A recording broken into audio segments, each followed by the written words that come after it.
예, 안녕하십니까. 부부손해사정사입니다. 너 혹시 그 건강검진 해본 적 있니? 했지. 그거 뭐 네 돈 줘가면서 한 거야? 아니, 국가에서 공짜로 해주던데? 아, 좋네. 날 부르더라고. 군대도 아니고. 오랜만에 갔다. 그러면은 그 건강검진을 하고 나서 그 보험금 청구해 본 적 있니?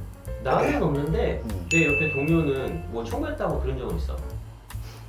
아마 내가 지금 얘기하는 사유 중에 하나 때문에 청구를 해서 보험금을 받은 것 같은데 일단 이런 경우가 있어. 그 검진을 하다 보면 피검사 같은 거 하잖아. 하지. 그거는 뭐 치료를 하기 위해서 피검사를 한 건 아니잖아. 국가에서 그냥 하자는 대로 하는 거니까.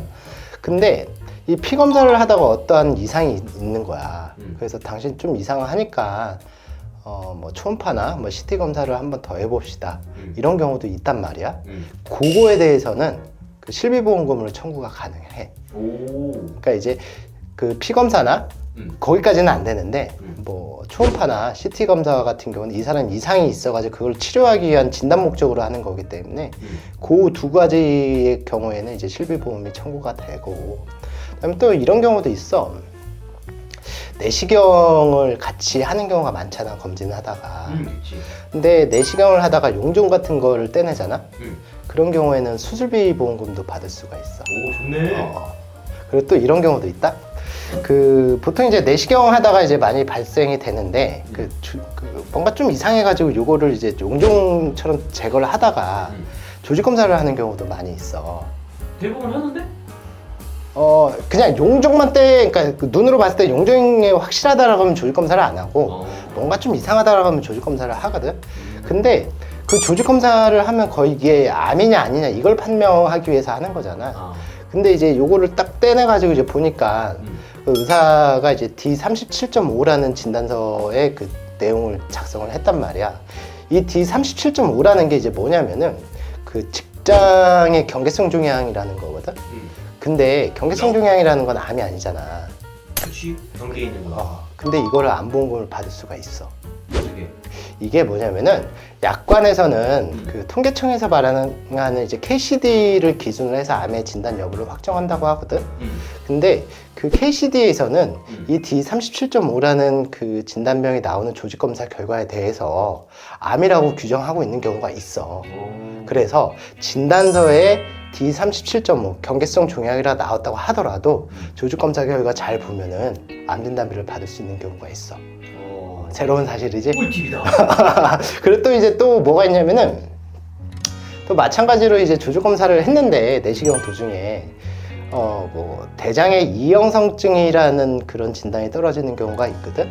근데 이게 의사마다 이제 의견이 달라. 그래서 어떤 의사는 D12라는 진단을 내리기도 하는데 어떤 의사는 D00에서 D09 사이에 진단을 내리기도 해.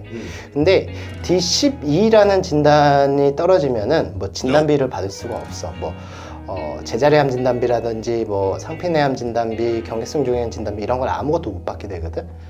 근데 이게 내가 아까 고등급이라는 얘기는 안 했는데 이 대장 이형성증을 보면은 고등급이랑 저등급으로 이제 구분이 돼.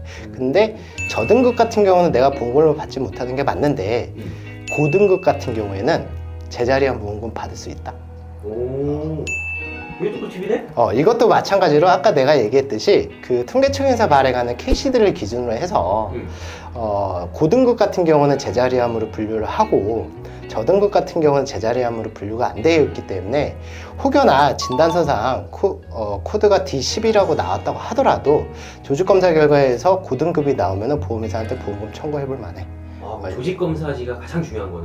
조직검사지랑 그 KCD에서 어떻게 분류하고 있는지 이 두 가지가 가장 중요하고, 마지막으로는 대장 점막내암이라는 것도 있거든. 이것도 내시경 중에 발견이 많이 돼. 근데 이게 이제 뭐냐면은 대장은 알지? 알지?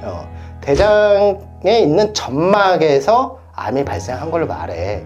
일반 점막 같은 거? 그런 것처럼 대장에도 투명한 뭐 그런 점막이 있나 봐. 그러니까 그러니까 악성 종양이라고 하는 거는 일반적으로 우리가 암이라고 표현을 하는데 암이 왜 위험한 줄 알아?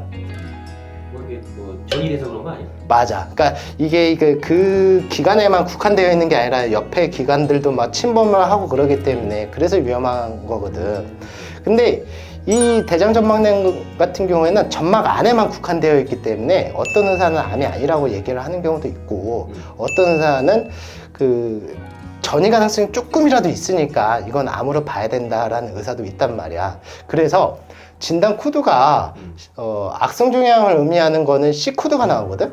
근데 이거를 D 코드로 내는 의사들도 상당히 많아. 그래서 사람들은 이제 보험금 청구를 못 하거나 아니면 제자리한 보험금을 청구를 할 수가 있는데 이런 경우에도 우리가 일반암 보험금, 악성 종양에 해당하는 보험금 다 받아낼 수가 있어.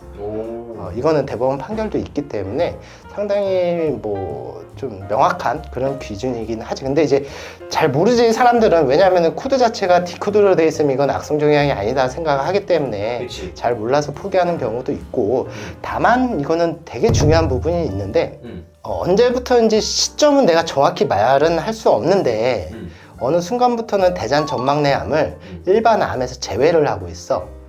그래서 일반 암에서 제외하겠다는 거는 결국에는 일반 암에 비해서 적은 보험금만 주겠다고 상품을 판매하는 경우가 있는데 그 상품이 아니라고 하면은 대장 점막내암 같은 경우는 일반 암 진단비를 받을 수 있으니까 그 부분에 대해서 꼭 참고를 하는 게 좋을 것 같아.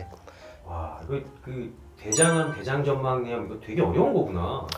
뭐 어렵긴 하나 뭐 근데 좀 뭐라고 해야 되나 대장 점막내암 같은 경우는 그래도 좀 생존 가능성이 높기 때문에 그나마 좀 다행이면서 보험금은 많이 받을 수 있다 이렇게 이제 생각하면 될 것 같고 너 앞으로 이제 뭐 내시경 계속 받아야 되잖아. 그치. 그럴 때 이런 거 한 번씩 터질 수도 있으니까 머릿속에 꼭 넣어 놓기를 바래. 이번에는 암으로 보내냐? 아무튼 저희가 건강검진 도중에 내시경 할 때 보험금 청구와 관련해서 살펴봤고요. 끝까지 시청해 주셔서 감사하고 좋아요, 구독, 알림 설정 꼭 부탁드리도록 하겠습니다. 예, 감사합니다.